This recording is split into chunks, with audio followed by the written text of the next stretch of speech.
Dollar বাজার এখনো অস্থির। এখনো নির্ধারিত দামের চেয়ে বেশি দামে কিনতে হচ্ছে মার্কিন এই মুদ্রা। বাংলাদেশ ব্যাংক গভর্নরের সঙ্গে বৈঠক শেষে ব্যবসায়ী নেতারা একথা জানিয়ে দ্রুত ডলার বাজারে স্থিতিশীলতা ফিরিয়ে আনার তাগিদ দিয়েছেন। বলেছেন, ঘন ঘন নীতির পরিবর্তন করছে কেন্দ্রীয় ব্যাংক, যা ব্যবসায়ী অস্থিরতা বাড়াচ্ছে। এছাড়া ব্যাংক ঋণের সুদহার উন্মুক্ত করায় উদ্বেগ বাড়ছে বলে মনে করে এফবিসিসিআই। ডিজাইন, এলিগেন্স, বিউটি, সেরা পণ্য সবার জন্য। স্মার্ট সুদহার ব্যবস্থা অকার্যকরের পর এখন ব্যাংক সুদহার বাজার ভিত্তিক করে দিয়েছে কেন্দ্রীয় ব্যাংক। একই সঙ্গে উন্মুক্ত করে দেওয়া হয়েছে ডলারের দামের সীমা। নিয়ন্ত্রক সংস্থার এমন সিদ্ধান্তে উদ্বিগ্ন ব্যবসায়ী সমাজ। অবস্থান তুলে ধরতে বৃহস্পতিবার দুপুরের পর বাংলাদেশ ব্যাংক গভর্নরের সঙ্গে সাক্ষাৎ করে দেশের শীর্ষ একাধিক ব্যবসায়ী। শিল্পপতিদের শীর্ষ সংগঠন এফবিসিসিআইয়ের উদ্যোগে বৈঠকে গুরুত্ব পায় ব্যাংক সুদহার, ডলার বাজার, ব্যবসার পরিবেশ সহ সার্বিক অর্থনৈতিক অবস্থা। 2 ঘন্টার সভা শেষে ব্যবসায়ীরা জানান, ঋণের সুদহার বাড়ছে, তা নিয়ন্ত্রণ করা দরকার। ডলারের দাম 117 টাকার মধ্যে নিয়ে আসতে হবে। 117 টাকা রেট করেছে, আমরা বলেছি সেটা যেন 117 টাকায় থাকে।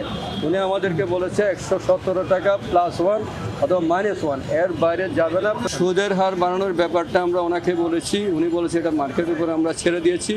ডলার এক্সচেঞ্জ যেমন মার্কেটের উপর ছেড়ে দিয়েছি, সেটাও মার্কেটের উপর ছেড়ে দিয়েছি। উনি মনে করছেন যে 114 টাকার উপরে কোনো অবস্থাতে ব্যাংকের ইন্টারেস্ট যাওয়া উচিত না।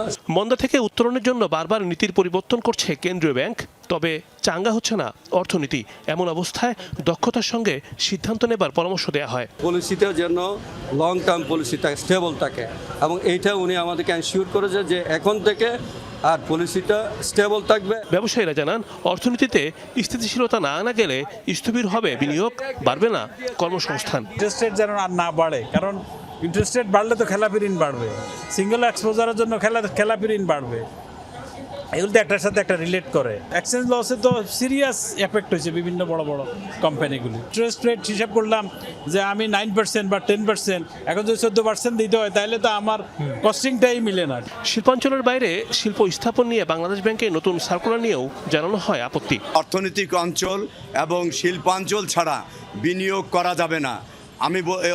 আমি অনুরোধ করেছি এবং বিবেচনা করার জন্য বলেছি যে এই বিষয়টি আমাদের পূর্বে থেকে নোটিশ না দিয়ে আপনারা এটা সার্কুলার দিয়ে বন্ধ করে দিয়েছেন, কারণ এরই মধ্যে অনেকেই শত শত কোটি টাকা বিনিয়োগ করেছে। বরাবরের মতো ব্যবসায়ীদের সমস্যা শুনে তা সমাধানের আশ্বাস দিয়েছেন কেন্দ্রীয় bank governor. Rimon Rahman, Jamuna news, Dhaka.